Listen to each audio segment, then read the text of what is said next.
anak niya bilang panubos sa sala. Hallelujah!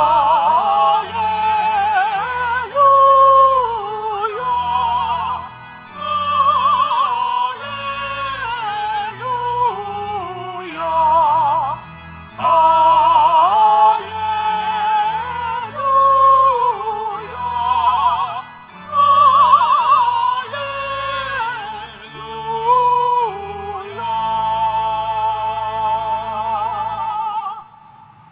Sumainyo ang Panginoon. At sumayo rin. Pagbasa sa mabuting balita ng ating Panginoong Jesucristo ayon kay San Juan.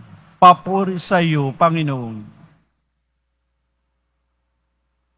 Nooy araw ng paghahanda at ayaw ng mga Hudyo na manatili sa krus sa mga bangkay sa araw ng pamahinga, sapagkat dakilang araw ng pamamahingang iyon ito. Kaya tiniling nila kay Pilato na ipabali nito ang mga binti ng mga pinako sa krus at alisin doon ang mga bangkay. Naparoon nga ang mga kawal at binali ang mga binti ng dalawang ipinakong kasabay ni Jesus. Ngunit pagdating nila kay Jesus at nakitang patay na siya, hindi na nila binali ang kanyang binti. Subalit inulos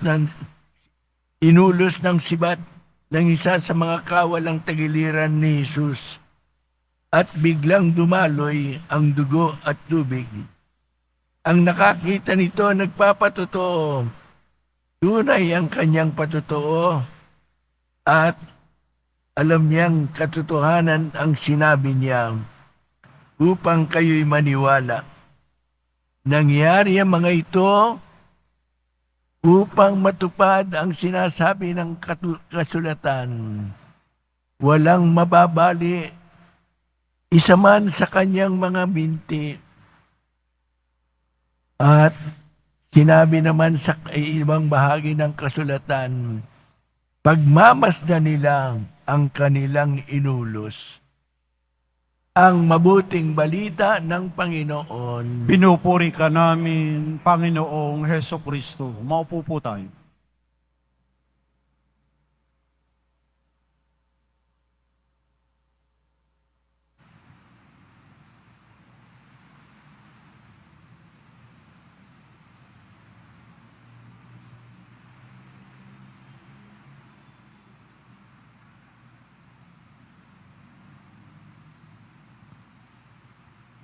Mga minamahal kong kapatid sa Pong Nazareno, magandang umaga po sa inyo lahat.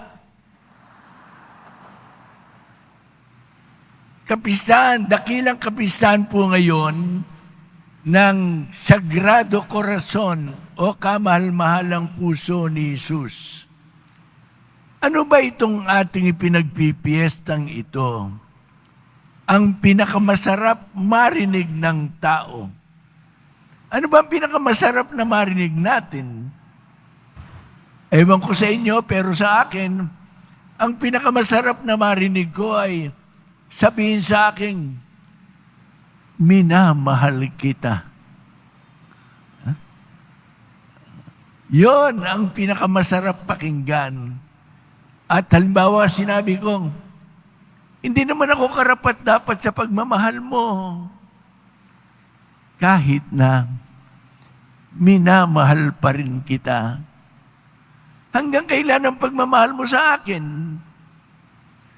Walang katapusan.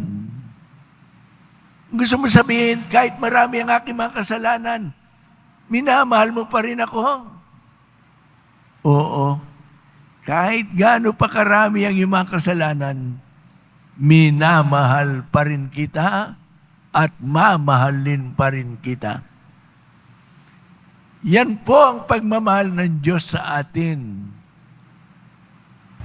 Pagmamahal na wagas, pagmamahal na walang katapusan, at pagmamahal na ginagawa ang lahat upang kayo at ako ay mapabuti at makasama ng Diyos sa kanyang kaligayahan. Oo, mahal tayo ng Diyos. At para ipakita ang pagmamahal na yan, isinugo niya ang kanyang sariling anak. Hindi lamang upang maging taong kasama natin. Hindi lamang para magturo sa atin. Hindi lamang para gumawa ng mga himala. Hindi. Isinugo niya upang maghirap para sa atin. Upang magalay ng kanyang buhay para sa atin. Upang mabuhay na maguli. At alam nyo, sa kanyang pagkamatay, inulos ang kanyang tagiliran at lumabas ang dugo at tubig. Bakit tubig? Wala nang mailabas na dugo. Ganyan ang pagmamahal ng Diyos. Talagang uubusin. Uubusin. Kaya mga minamahal na kapatid ko kay Kristo, huwag tayong kailanman magdududa. Ano man ang nagawa nating pagkakasala, na mahal tayo ng Diyos. Gaano man tayo kahina, gaano man tayo kahirap, minamahal tayo ng Diyos. Yan ay tiyak.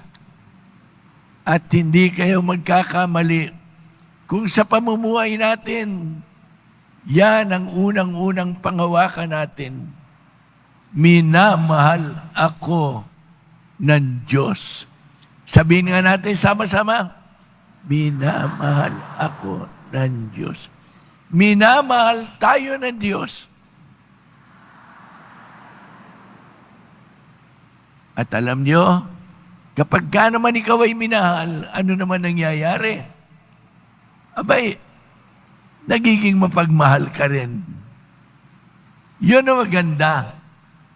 Pag nakaranas ka ng pagmamahal, nagmamahal, natututo ka ring magmahal sa iba.